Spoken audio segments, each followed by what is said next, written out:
When the House passed the Republican budget framework last night, it was an important step towards implementing President Trump's agenda. The House budget plan includes $4.5 trillion in tax cuts, spending cuts totaling $1.5 to $2 trillion, and will add an estimated $3 trillion to the national debt over the next 10 years. Congressman Jody Arrington of Texas chairs the Budget Committee, and he joins me now. Chairman Arrington, welcome to the NewsHour. Thanks for joining us. Thank you, Amna. Good to be with you. So as you know, the bill passed on a 217 to 215 vote. You had one Republican joining Democrats to vote against it. Is it fair to say now that the real work begins of trying to figure out exactly where you're going to get those $2 trillion in cuts? Yeah, I think you're right. I mean, we had to lay out a framework that I think was fiscally responsible, pro-growth. It makes adjustments for supporting the tax cuts while reining in the wasteful spending to offset those cuts, along with growth, or revenue rather, from growth, which is a conservative 2.6% annual average growth rate, which is lower than we had in the Trump and Biden administrations, but that'll bring another $2.6 trillion in. So altogether, it's a balanced budget resolution, but as you mentioned, the real work happens as the policies are developed at the committee level, and it's designed that way to be kind of a bottom-up approach, and then we'll of course have to conference with the Senate. Mm-hmm. As you know, there's been a lot of concern about cuts to Medicaid. The mandate that you've set for the Energy and Commerce Committee that oversees Medicaid is for them to cut $880 billion. The largest pot of money that they oversee is Medicare, which you've said you will not touch. So how do you see hitting that $880 billion figure without touching Medicaid?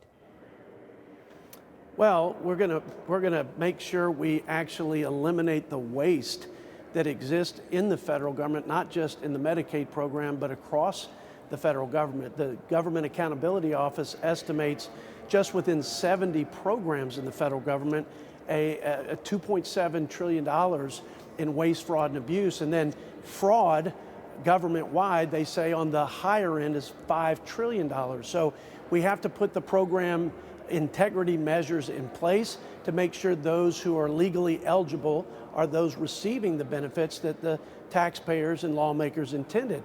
But for example, if you just review for eligibility not once but twice a year, going back to the Trump administration policies, you'll actually not only prevent the fraudulent spending of tax dollars, but you will save $160 billion that you can put towards reducing the deficit and making not just Medicaid, but all of these programs sustainable. Today, they're not sustainable. So program integrity, state accountability, personal responsibility. Mm-hmm. You know, SNAP has requirements for able-bodied adults who are able to work to receive the benefit.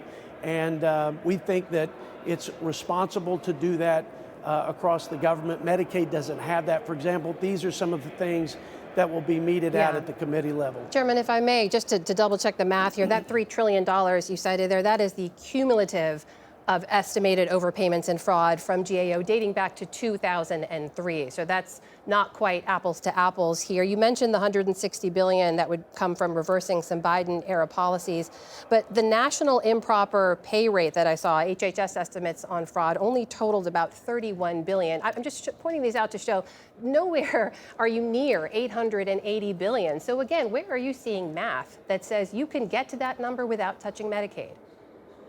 Yeah, actually, let me correct that statement. The Government Accountability Office, $2.7 trillion in improper payments, that's a 10-year number. That is a 10-year number, not since 2003. That's going forward. In fact, there's $50 billion in Medicaid. It's over $500 billion over the 10-year window. So when we say we want to save 1.5 to 2 trillion in reducing wasteful spending, that's over the 10-year budget window. So it is apples to apples.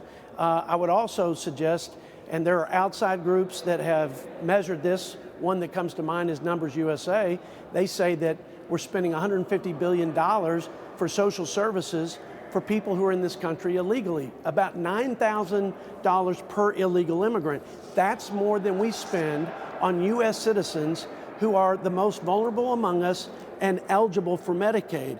It's also more than we spend for our our veterans on military benefits. So there's a lot of cleaning up, a lot of waste and fraud. And there's just a lot of inefficiencies. Chairman, I apologize, I know our time is limited. Is it possible for you to guarantee that none of the 70 million people who rely on Medicaid are going to have their benefits cut? Can you make that guarantee? I can tell you this.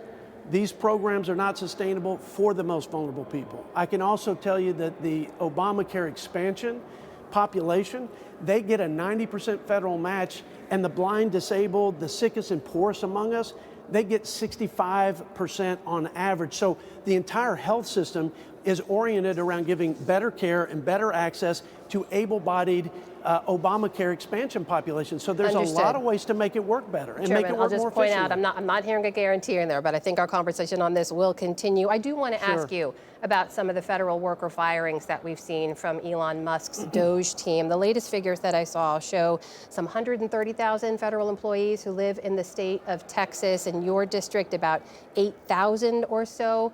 Do you know if any of those federal workers have lost their jobs as a result of this team's cuts? I don't know any personally who have, but I can tell you. Do you know of any in your district? Do I know of any who've been cut?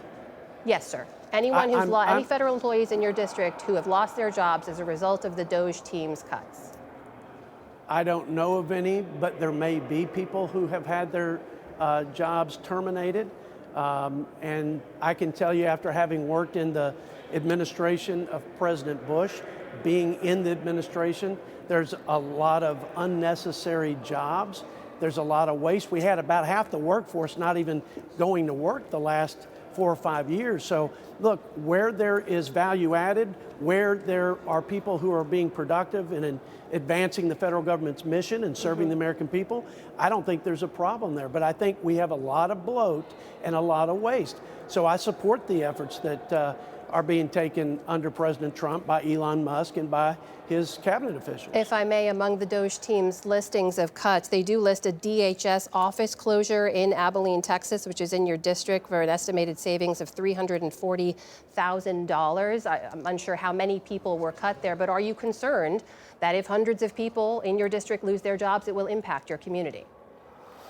I'm concerned that our federal budget went from $4.5 trillion before COVID to $7 trillion. I'm concerned that during the Biden administration, $8 trillion was added to the national debt. But are you concerned about people losing their jobs in your district? I'm concerned about bankrupting the country. And I'm also trusting this president to make sure that where we need the human resources, where they are productive and can justify the value added to advancing the federal government's mission, that will happen. But we're long overdue for an audit from top to bottom, and we need to make sure that the taxpayers are getting a return on their investment and that we're stewarding their money. And that doesn't happen in this town enough. So I support what the president and Elon Musk are doing 100%. That is the House Budget Chairman, Jody Arrington, joining us tonight. Mr. Chairman, thank you for your time. We appreciate it. Thank you, Amna. Appreciate you too. Bye-bye.